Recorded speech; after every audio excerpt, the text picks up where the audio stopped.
Сайн байцгаана уу? Та бүхэнд энэ өдрийн мэндийг хүргье. Хөдөө аж ахуйн их сургуулийн мал аж ахуй биотехнологийн сургуулийн багш Баасан Жадгүй байна.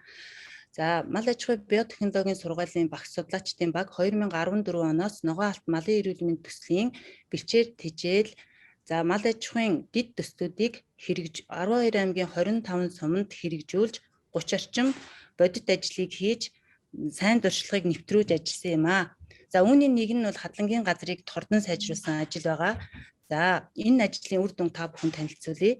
За, тэгэхээр сүүлийн жилүүдэд дэлхийн цаг уурын дулаарал болон Монгол улсын малын тоо толгой тогтмол өсч бэлчээрийн дац хэтэрч байгаагийн улмаас бэлчээр хадлагын газарт оройтолд орж мал амтан тэжээлийн нөөцийн хомсдолд орох эрсдэл нэмэгцээр байгаа.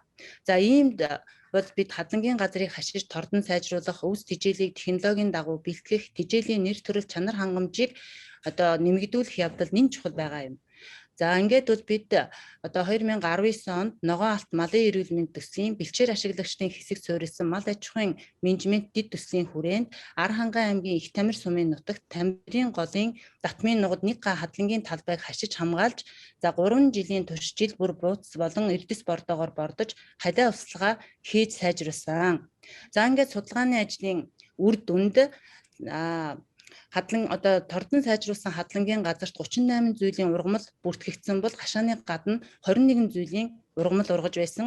За, мөн тордод сайжруулсан хадлагын газарт 8 дугаар сард малд эдэмт сайтай, шим чанар ихтэй үе тургамлын эзлэх хувь 18.5-аас 28.5% хүрч нэмэгдэж, харин эдэмт чанар муутай алаг өвс улалжийн эзлэх хувь буурч ургацын хэмжээ хашааны гадна талбайтай харьцуулахад 625-аас 754 дахин нэмэгдсэн байгаа. За, эндээс дүгнэж хэлэхэд бид бүхэн бол ийхүү хадлагын газрыг хашиж хамгаалж тордон сайжруулснаар ургац ургамлын бүрэлдэхүүнийг сайжруулах маш их боломжтой байна гэдгийг харуулж байгаа юм аа. За, ингээд анхаарал тавьсан та бүхэнд баярлалаа. Асуулт байвал хариулъя.